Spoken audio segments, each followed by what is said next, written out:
The Grand Deliberation Chamber was the largest structure ever built by living hands. It floated in the darkness of space, a massive ring of metal and glass that could hold millions. Today, representatives from 47 species had gathered to discuss the fate of the newest civilization to reach the stars.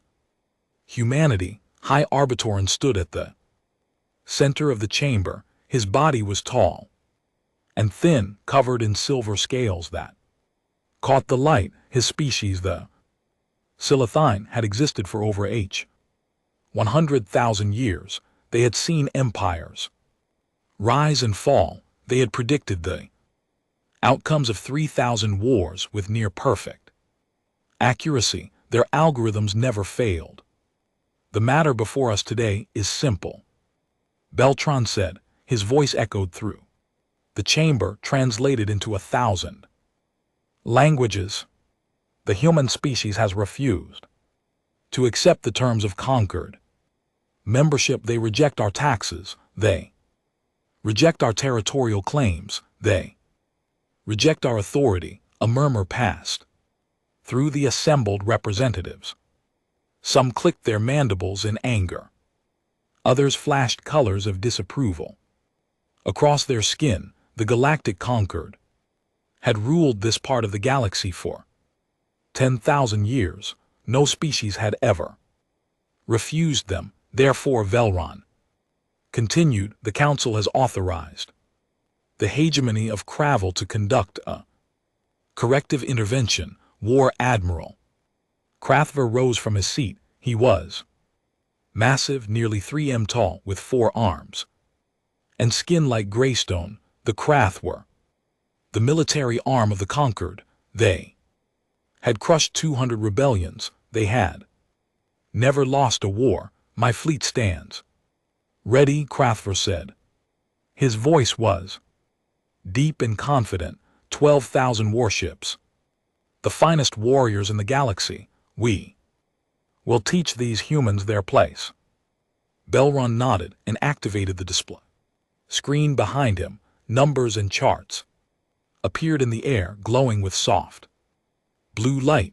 Our algorithms have analyzed the coming battle, he said. The results are clear. The chamber fell silent as the data appeared. Human fleet size 340 vessels. Krathville fleet size 12,000 vessels. Human technology level primitive, 3 generations behind conquered. Standard human weapons, basic kinetic systems, nuclear warheads.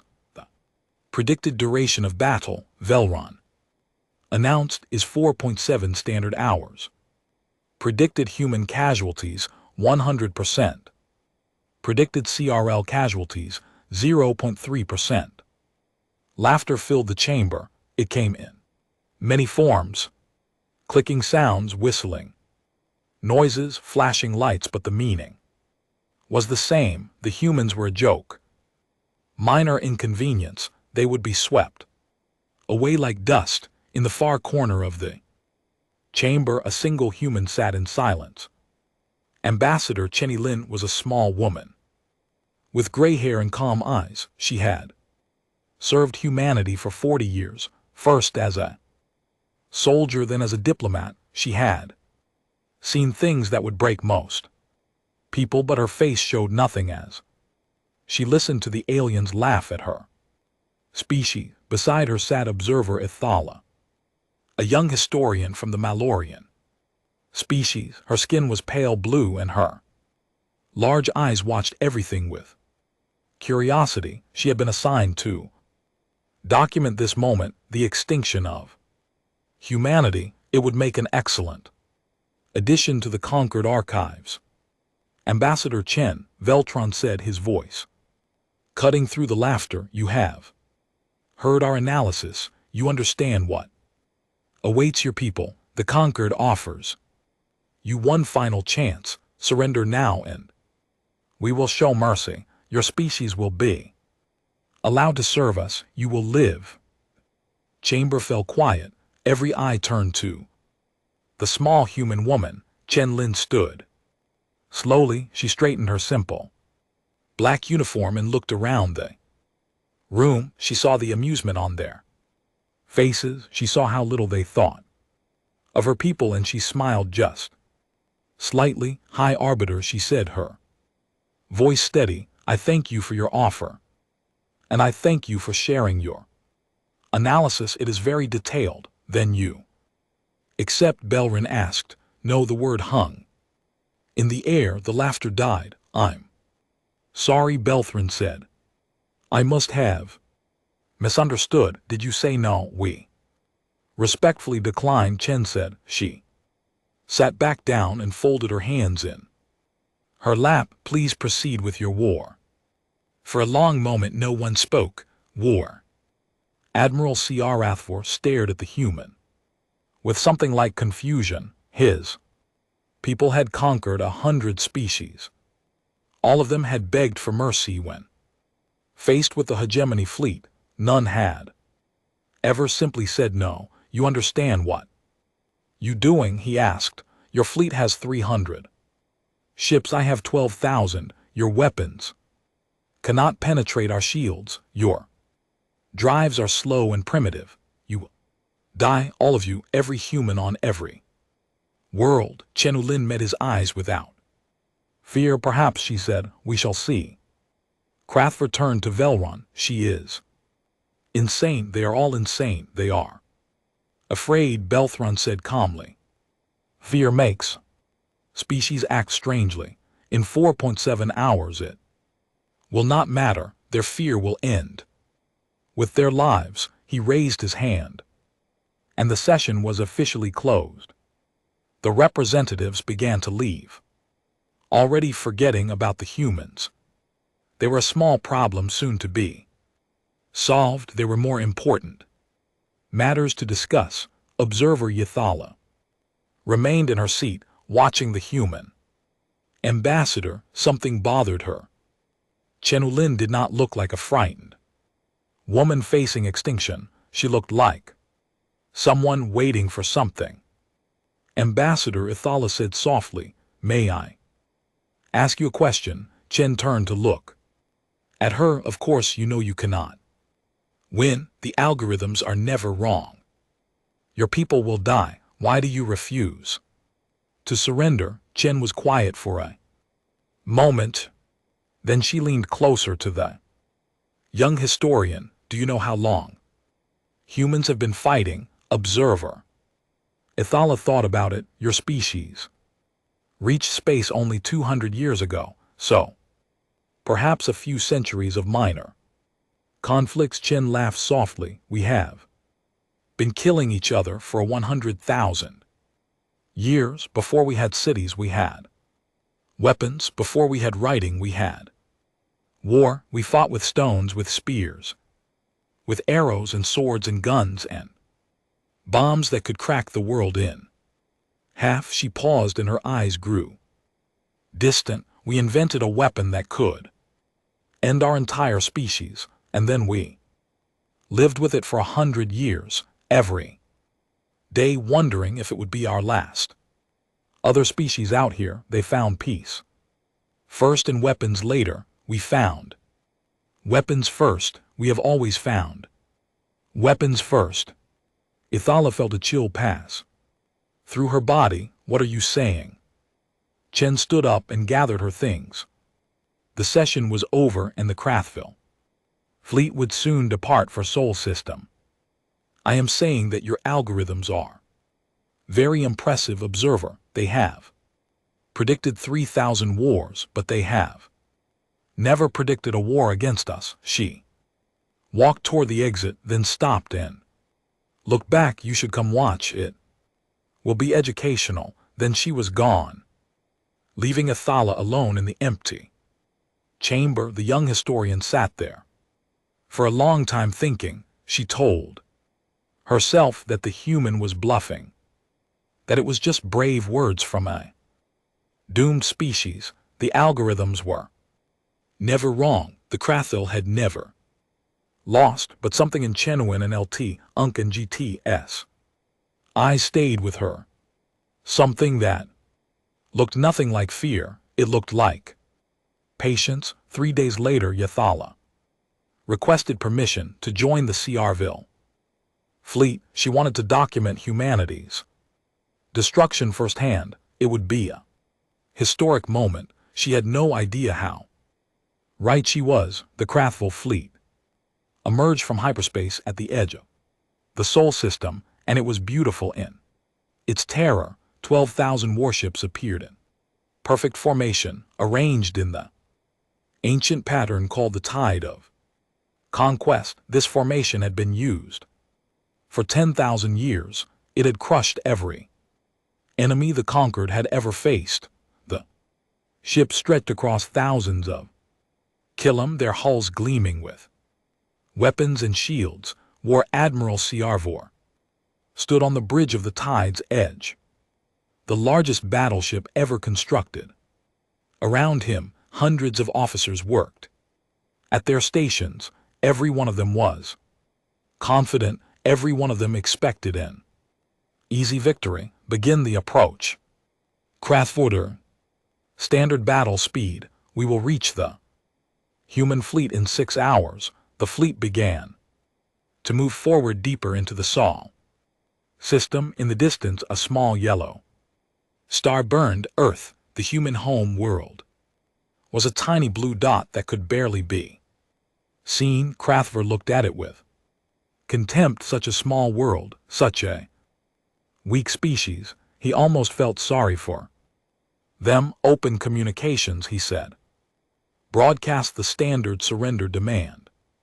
His communications officer activated the system. Krathvor's voice boomed out across the void, translated into the human language. Humans of Sol system.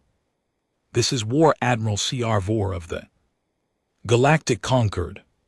You are guilty of defying conquered authority. Your fleet will be destroyed. Your worlds will be occupied. Your people will serve us. If you surrender now, your lives will be spared. You have 1 hour to respond. Message ended. The bridge fell silent. Waiting. 1 hour passed, then 2. The humans did not respond. Cowards, one of the officers muttered. They are too afraid to even speak. Krathvor nodded. He had seen this before. Some species simply froze when faced with overwhelming force. They could not process their own coming death.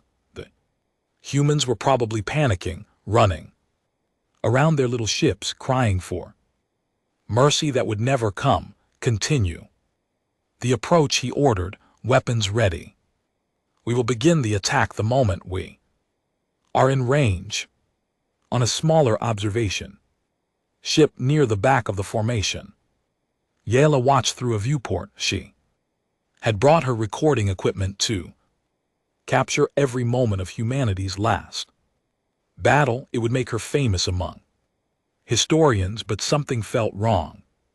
She had studied thousands of wars. She knew how doomed species behaved. They ran, they hid, they sent desperate messages begging for peace. They did something. The humans did nothing. Their fleet, all 340 ships, sat in perfect formation near the 4th planet, the one humans called Mars. They did not move. They did not retreat. They did not even power up their weapons. They just waited. Strange, Yathala murmured to herself. Very strange. She turned to the Krathville captain assigned to her ship. Captain, may I access your sensor data? I want to study the human ships. The captain made a sound of amusement. Of course, observer. Study them while you can. They won't exist much longer. Yathala connected to the ship sensors and examined the human fleet.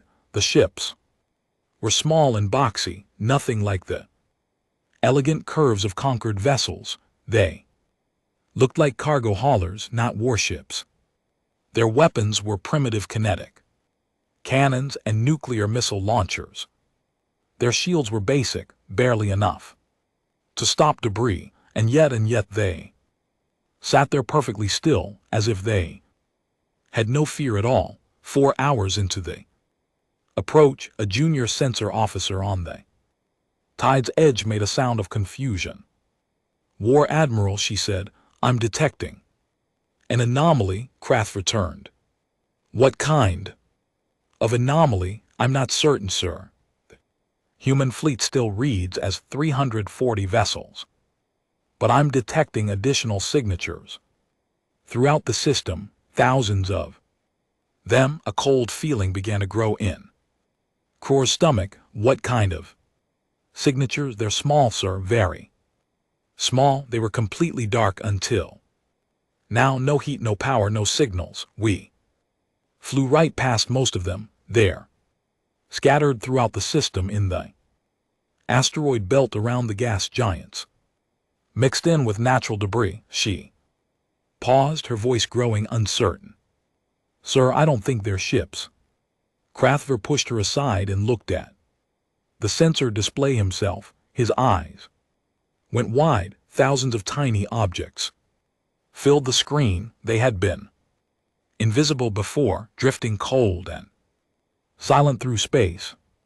But now they were waking up. Power signatures flickered on across the system, weapons charged in the darkness. They were everywhere in the asteroid belt. Massive rail gun platforms came online, their barrels pointed at the Krathville fleet.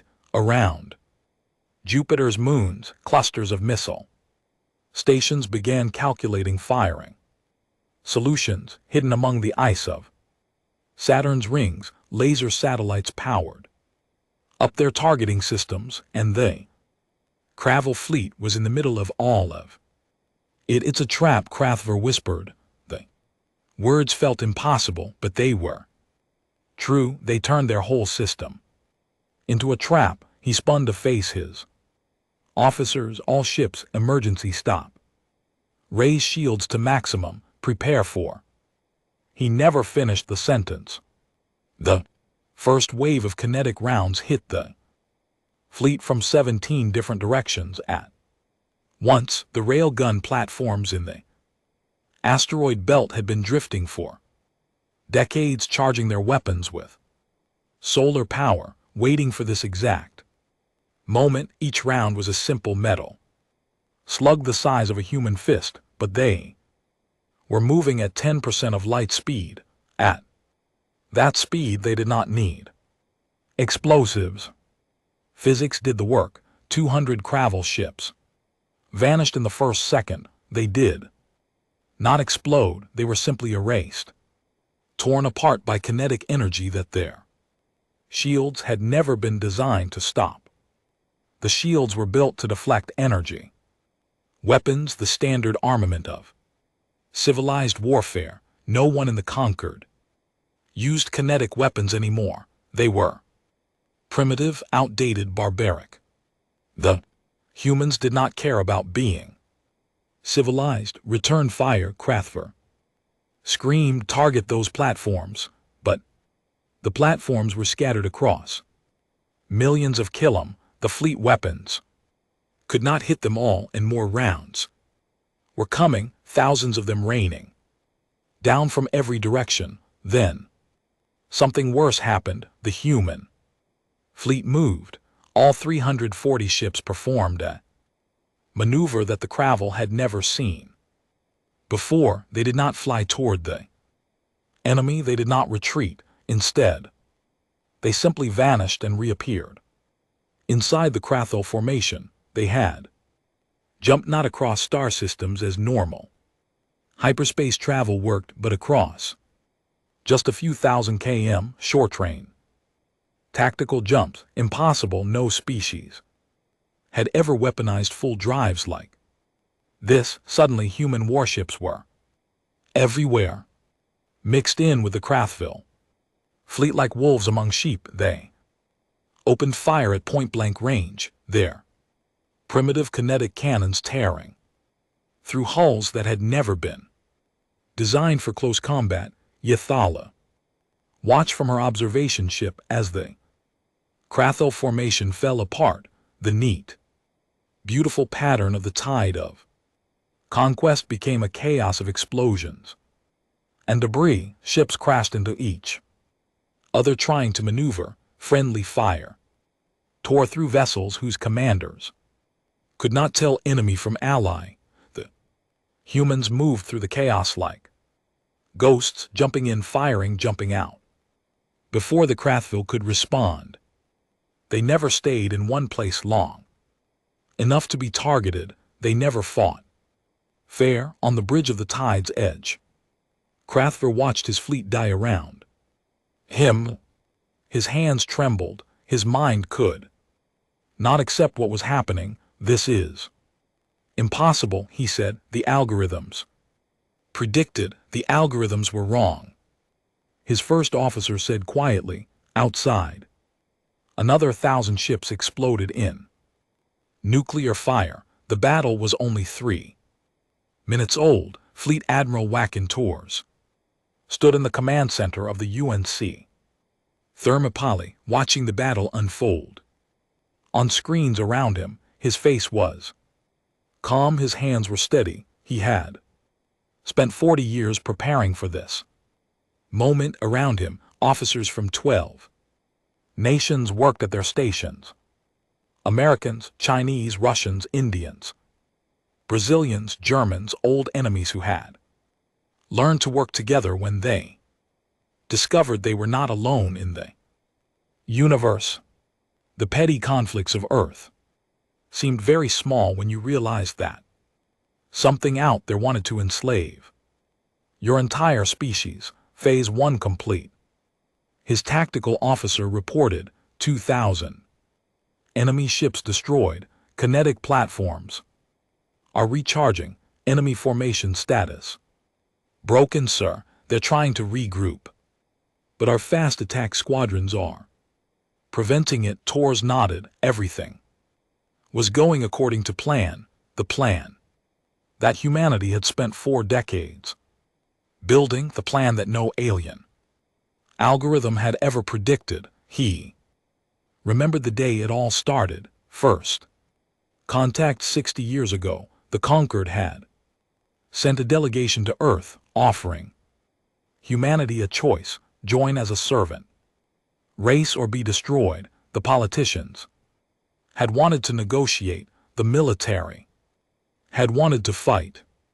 In the end, they had done neither. Instead, they had listened. They had learned, and they had prepared. We can't outgun them, the first human strategist had said. We can't outrun them. Their technology is generations ahead of ours.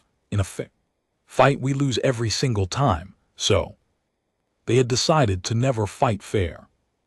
The doctrine was simple: if the enemy expected a fleet battle, don't give them a fleet battle. If the enemy expected you to fight in space, turn space itself into a weapon. If the enemy expected you to be civilized, remind them what civilization was built on: blood, fire, and the willingness to do whatever it took to survive. Tors watched as another wave of human ships jumped into the enemy formation, fired their weapons, and jumped out before the Krathville could respond. The aliens were panicking now. Their communications were filled with confused orders and screaming voices. Their perfect formation had become a killing field. Admiral, his communications officer, said, the enemy flagship is trying to broadcast a surrender demand. Should I respond? Tors almost laughed. Surrender demand? Now ignore it. They had their chance on the tide's edge.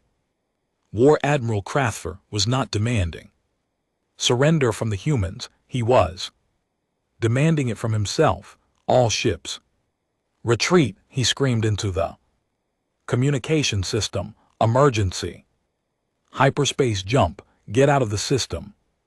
But the ships could not retreat. Hyperspace jumps required careful calculation and stable conditions.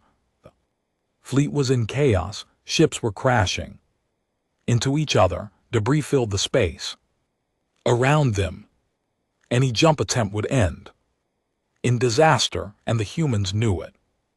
They had designed the entire trap to prevent escape. The kinetic platforms were positioned to cover the retreat routes. The fast attack ships were herding the survivors into tighter and tighter clusters. Every Kravel captain who tried to run was cut down before they could build up enough speed.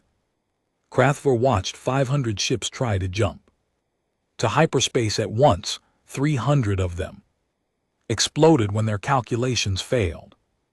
The rest were torn apart by rail gun fire before they could complete the maneuver. How is this happening? He whispered. We had 12,000 ships. They had 300.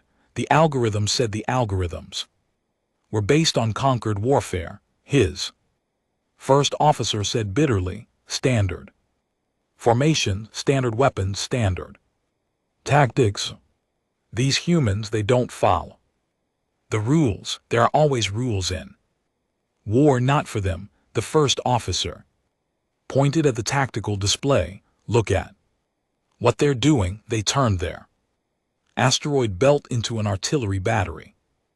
They put nuclear weapons on automated platforms and scattered them through their entire system. They modified the primitive jump drives to do something we never imagined possible. They spent decades preparing for a war that might never come. He shook his head in something like admiration. They're not fighting us, Admiral. They're executing us. The 5th minute of the battle arrived. 8,000 Krathel ships were already destroyed. The survivors were trying to form a defensive sphere around the flagship, but the humans would not let them. A new wave of weapons activated. These were different from the rail guns and missiles. They were called Kasaba howitzers, and they were the most terrifying thing humanity had ever created. The concept was simple. Take nuclear warhead, say 50 megatons, shape the explosion with careful engineering, focus all that energy into a single direction. The result was a lance of plasma moving at 3% of the speed of light. Nothing in the galaxy could stop it. The Krathel shields were designed to absorb energy weapons. They could handle lasers. They could handle particle beams. They could even handle small nuclear explosions. They could not handle a focused nuclear lance that delivered all its energy in a single point. The first Kasaba howitzer hit a Kravel battleship and went through it like a needle through paper. The ship did not explode. It simply ceased to exist, vaporized by temperatures hotter than the surface of a star. Then another hit, and another and another. Krathvar watched his battleships die around him. Ships that had taken decades to build. Ships that had conquered 100 worlds. They were nothing against these weapons. Target the source, he screamed. Destroy those platforms. We can't. Admiral, they're scattered across millions of kilometers, and our weapons can't lock on. The humans are using some kind of jamming technology. Of course they were. The humans had thought of everything. They had planned for every possibility. They had known exactly what the conquered would send and exactly how to destroy it. This was not a battle. This was a slaughter. Torres watched the enemy flagship on his screen. The Tides Edge was a magnificent ship, nearly 10 km long. It had survived 100 battles. It was the pride of the Krathville hegemony. It was surrounded by 50 human destroyers that had just jumped into point-blank range. All ships focus fire. Torres ordered, take down that flagship. The destroyers opened fire simultaneously. Kinetic rounds, nuclear missiles, and laser fire converged on the Tide's Edge from every direction. The great ship's shields flickered under the assault. They held for 3 seconds. Then 4, then they failed. Crathfor felt the ship shudder around him. He saw the hull breach warnings flash across every screen. He saw his crew dying at their stations as the atmosphere vented into space.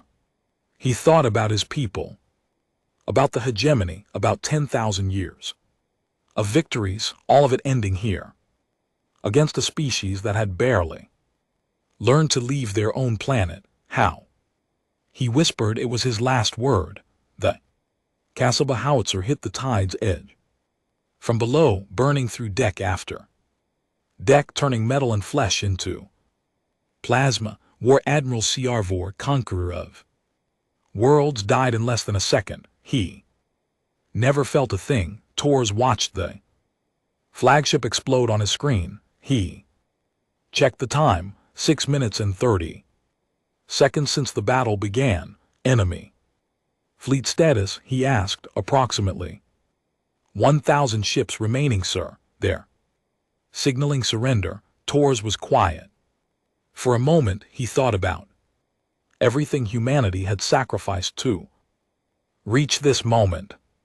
The decades of secrecy, the trillions spent on weapons that might never be used, the millions of people who had worked their entire lives on this project, accept their surrender, he said finally. Cease fire on all ships that lower their weapons. But if anyone tries to run or fight back, destroy them. The order went out. Across the system, human ships stopped firing. The surviving Kravel vessels powered down their weapons and drifted helpless. Tors looked at the clock. 1 more time, 7 minutes and 43 seconds. Algorithms had predicted 4.7 hours. Humanity had finished the battle in less than 8 minutes. Taurus allowed himself a small smile, then he returned to work. There was still much to do. The battle was over. The real victory was just beginning. The battlefield was quiet now. Where 12,000 warships had once filled the void, only debris remained. Twisted metal tumbled through space. Frozen bodies drifted among the wreckage. The greatest fleet in galactic history had become a graveyard. Observer Ithala floated in her escape pod, watching the destruction through a tiny viewport. Her observation ship had been destroyed in the 4th minute of the battle, caught in the crossfire between human destroyers and fleeing Krathvel cruisers. She had barely made it to the pod in time. Now she drifted alone, surrounded by death. Her recording equipment had survived. She had captured everything: the trap, the slaughter, the end of the Krathvel hegemony. It would be the most important historical document in 1,000 years if anyone ever saw it. Her pod had no propulsion, no weapons, no way to call for help. She had air for maybe 6 hours. After that, she would join the Krath. In death, a small blue alien body lost among the wreckage of giants. She wondered if anyone would even notice. A shadow passed over her viewport. Ithala looked up and saw a human ship approaching. It was small and angular, painted in dark colors. A destroyer. She recognized one of the vessels that had jumped in and out of the battle like ghosts. Fear gripped her. She had watched these ships tear through the Ciarvil fleet. She had seen what their weapons could do. Now, one of them was coming for her. She closed her eyes and waited for death. Instead, she heard a gentle thump as something attached to her pod, then a hiss of air, then voices speaking in the strange rhythms of human language. The pod door opened, and Ithala found herself looking at 2 humans in spacesuits. They were young, one male, one female, and their faces showed no anger, no hatred, just concern. Are you injured? the female asked, her translator device converted the words into Ithala's language. We detected your life signs. Do you need medical attention? Ithala stared at them. She could not understand what was happening. You're rescuing me. Of course, the male said. He reached out a hand to help her from the pod. Come on, our ship has better air than this thing and warm food, if you're hungry. Yathala took his hand and let him guide her into the human ship. She moved like someone in a dream, unable to process what she was experiencing. These were the same creatures who had just destroyed 11,000 warships, the same creatures who had killed millions of Krothville warriors, and now they were offering her food. The destroyer was small but comfortable. The crew members nodded politely as she passed. Some even smiled. A medical officer examined her injuries, minor cuts and bruises from the escape pod, and treated them with gentle hands. Finally, Yathala was brought to the captain. He was an older human with dark skin and gray hair, sitting in a simple chair on the bridge. His name, she learned, was Captain David Akinquo. Observer Ithala, he said. Welcome aboard the UNC Defiant. I apologize for the rough circumstances of your rescue. I don't understand, Ithala said. Why did you save me? I was with the enemy fleet. I was here to document your destruction. Akono's face showed something like sadness. You weren't a combatant. You were an observer doing your job. We don't kill people for doing their jobs. The Krothville would have killed every human if they had one. Probably, but we're not the Krothville, Yathala said in silence, trying to understand. In all her studies she had never encountered a species like this. They could be utterly ruthless in battle. She had seen the evidence, and yet they could show mercy. Moments later they could destroy a fleet and then rescue an enemy observer. What are you? She asked finally. What kind of species fights like that and then does this? Akono thought about the question for a long moment. We're survivors, he said. We've been fighting each other for 100,000 years. Wars over land, wars over resources, wars over ideas. We learned something in all that time. If you destroy everything, there's nothing left to live for. So you fight hard, you win, and then you stop. You don't keep killing when the killing is done. But you could have let me die. It would have been easier. Easier isn't the same as right. Akono smiled slightly. Besides, you're a historian. Someone needs to tell this story. Might as well be someone who saw it happen thousands of light years away. The grand deliberation chamber was in chaos. High Arbiter Velron stood at his podium, watching the sensor data stream in from the Sol system. His silver scales had turned pale. His hands trembled against the controls. The algorithms had failed in 3,000 wars. The Celethine prediction systems had never been wrong by more than a few percentage points. They had accounted for every variable, every possibility, every outcome. They had predicted a 4.7-hour battle with human casualties at 100%. The battle had lasted 7 minutes and 43 seconds. The Krothville casualties were at 94.7%. The human casualties were less than 1%. Everything was wrong. Everything was impossible, and yet the data did not lie. Around him, representatives screamed at each other. The Krothville survivors were demanding revenge. The smaller species were panicking, wondering if they were next. The ancient Powers were trying to understand how everything they knew had just been proven false. Ambassador Chen Lin sat in her usual corner, watching it all. With calm eyes, Velrun turned to her. His voice was barely a whisper. How did you do it? How did you defeat us? Chen stood and walked to the center of the chamber. The shouting died down as everyone turned to watch her. You made a mistake, she said simply. You looked at our technology and saw that it was primitive. You looked at our fleet and saw that it was small. You ran your algorithms and saw that we would lose.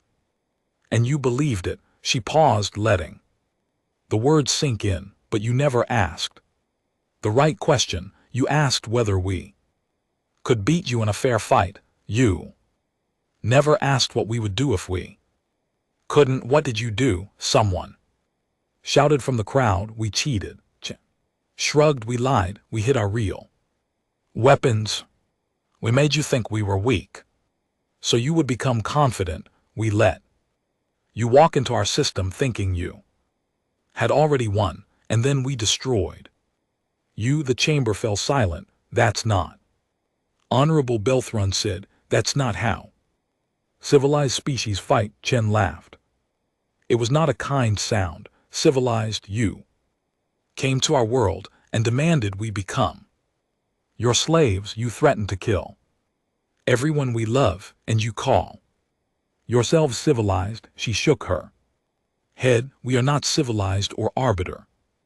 We are survivors, and survivors do whatever it takes to keep surviving. She looked around the room, meeting the eyes of species who had ruled the galaxy for millennia. Your algorithms failed because they were built on assumptions. You assumed we would fight like everyone else. You assumed we would follow rules. You assumed we would be afraid. Her voice grew hard. We have been afraid our entire existence. We have lived with fear for a H100 red 000 years.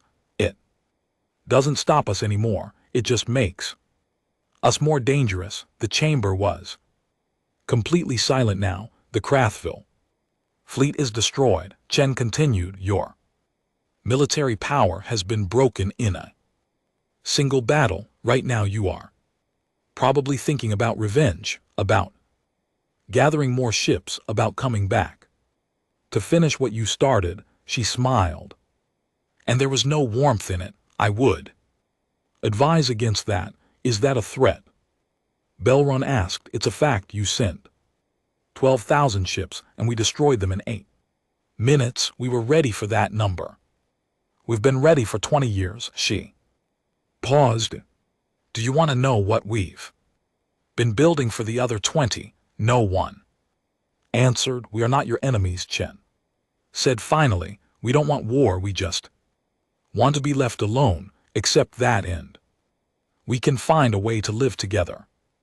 Refuse it. She turned and walked back to her seat. Refuse it, and the next battle won't take 8 minutes. It will be over before it begins. Yathala watched from the observation deck of the human destroyer as they approached Earth. The blue planet hung in the darkness, beautiful and small. Hard to believe that something so fragile-looking had just defeated the greatest military power in the galaxy. She had spent hours talking with the human crew, learning about their history, their wars, their struggles. She was beginning to understand something important.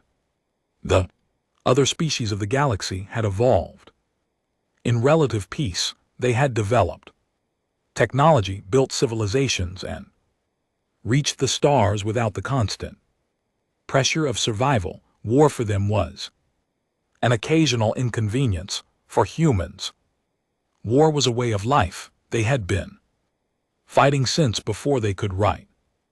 Every advance in their history, fire, metal, gunpowder, nuclear power had first been used to kill each other. They had nearly destroyed themselves a dozen times, but somehow they had survived. And now all that accumulated knowledge, all that terrible experience had been turned outward. The galaxy had no idea what it had awakened. What happens now? Yella asked Captain Okonkwo. Now we see if the Conquered is smart enough to leave us alone. If they are everything, we'll be fine.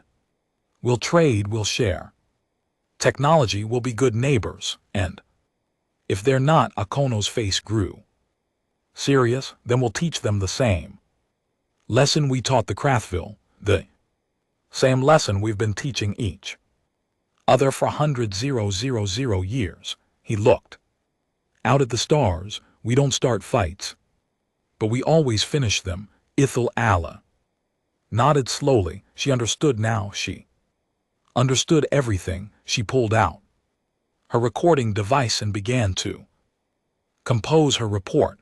The galaxy needed to know what had happened here, what humanity really was, and what they were capable of becoming. 3 days had passed since the Battle of Seoul, and the Galactic Concord was falling apart.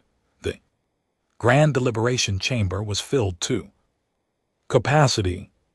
Representatives from all 47 member species had come, not for a normal session, but to decide the future of everything they had built. The air was thick with fear and confusion and anger. High Arbiter Velrun called the assembly to order. His silver scales had lost their shine. He had not slept since receiving the battle reports. His algorithms, his life's work had failed him completely. He did not know if he could trust anything anymore.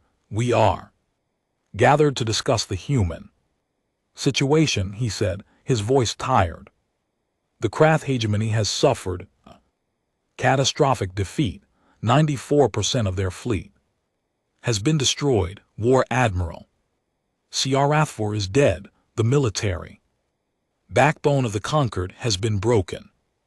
The chamber erupted in angry voices. Representatives shouted over each other, demanding explanations, demanding action, demanding revenge. We must send another fleet. A Krathville general screamed, gather every ship in the Conquer, destroy these humans once and for all. With what? Another voice called back. They destroyed 12,000 ships in 8 minutes. How many would they destroy if we sent more? We have hundreds of thousands of ships across the Conquered, and they have had 40 years to prepare. Who knows what else they are hiding? The shouting grew louder. Belthron raised his hand for silence, but no one listened. Then a new voice cut through the chaos. May I speak? The chamber fell quiet. Everyone turned to see Observer Ithala standing at the witness podium. She looked small and fragile, but her voice was steady. I was there, she said.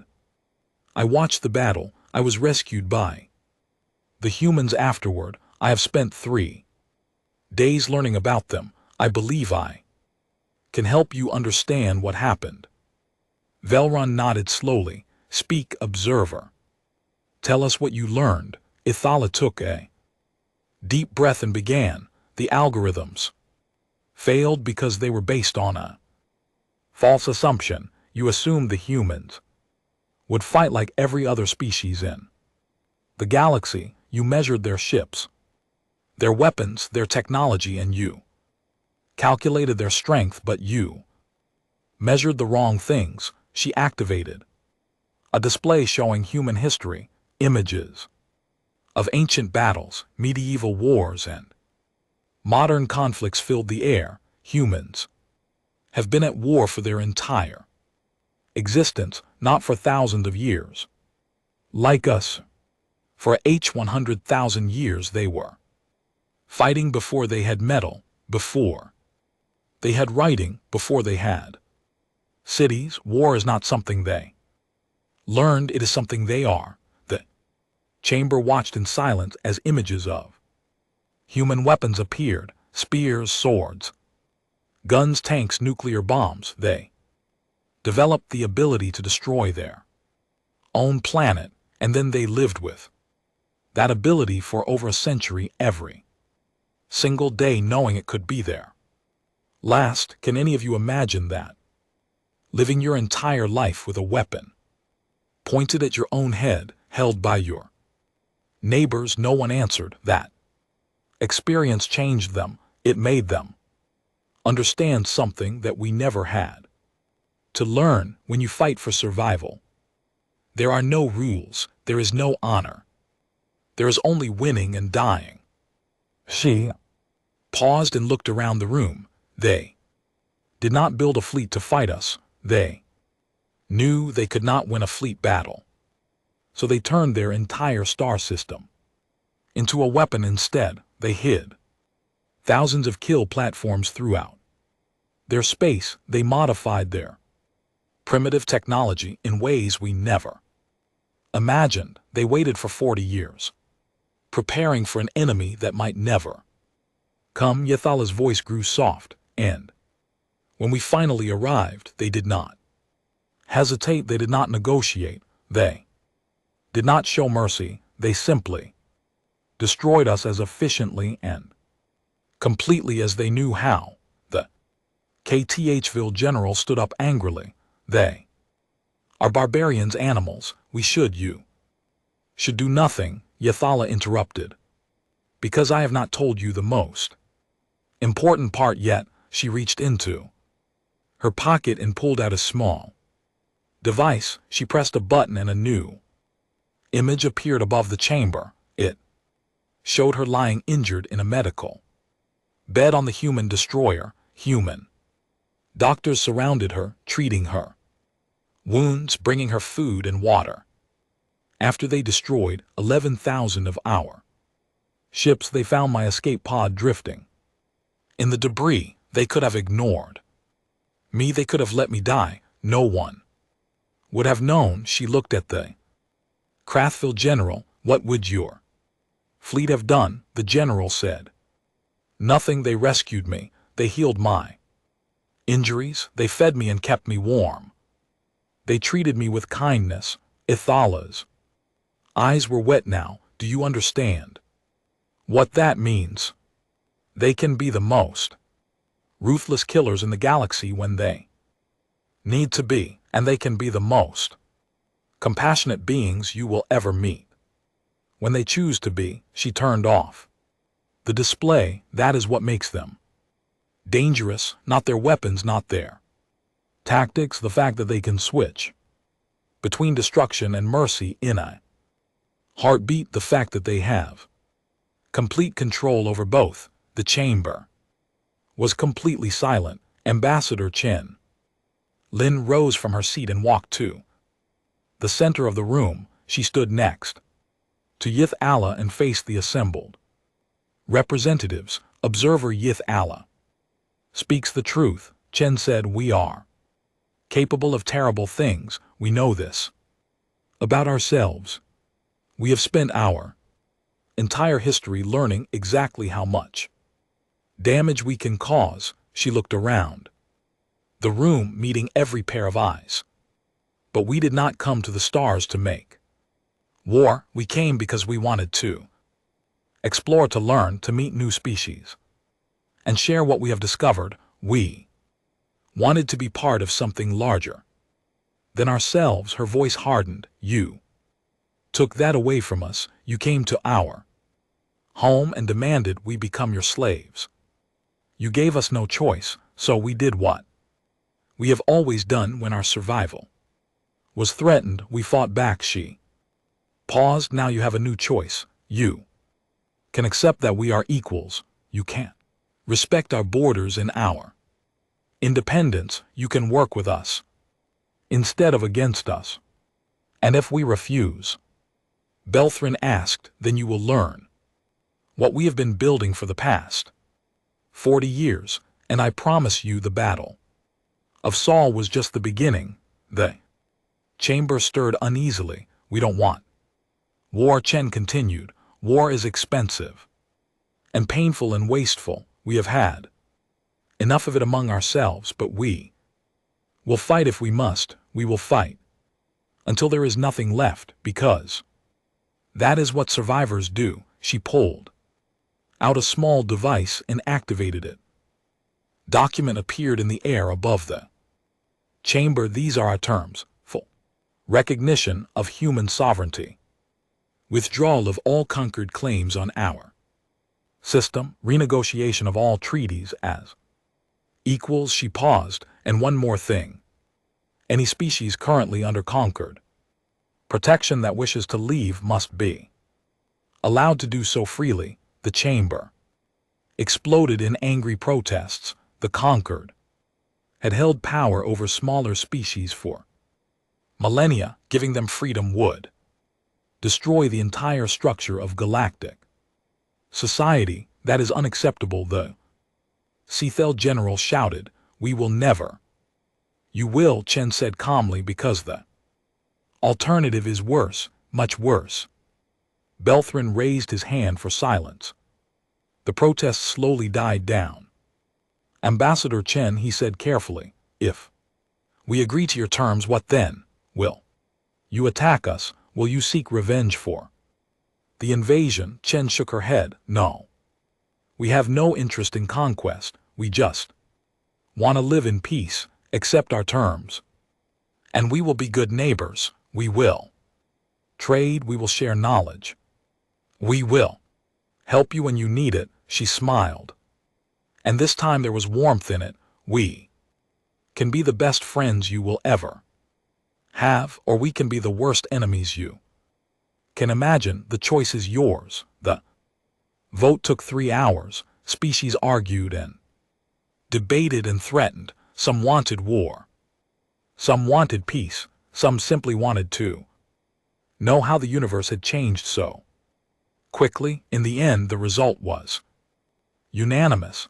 All 47 species voted to accept humanity's terms. The galactic conquer would never be the same. 6 months later, Ithala published her historical account of the Battle of Seoul. It became the most read document in conquered history. Billions of beings across thousands of worlds downloaded it, wanting to understand what had happened. The final paragraph was quoted more than any other.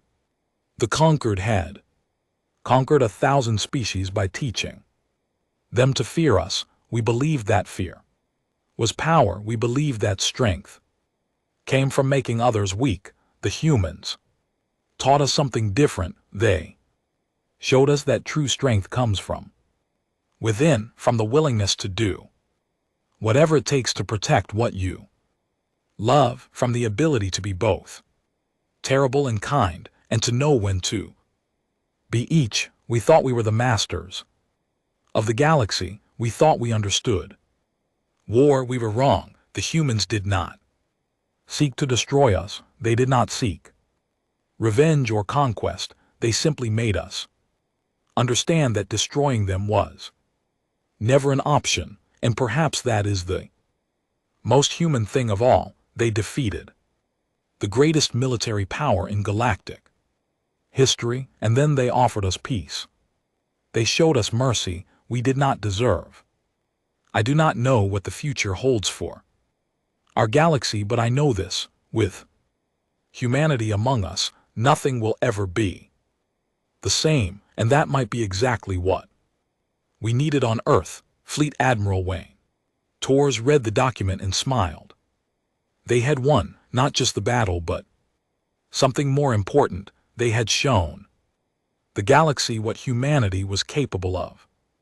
And then they had shown what humanity chose to be. It was, he thought, a good day for the species. Outside his window, the stars burned bright with possibility. Humanity had arrived, and the universe would never forget.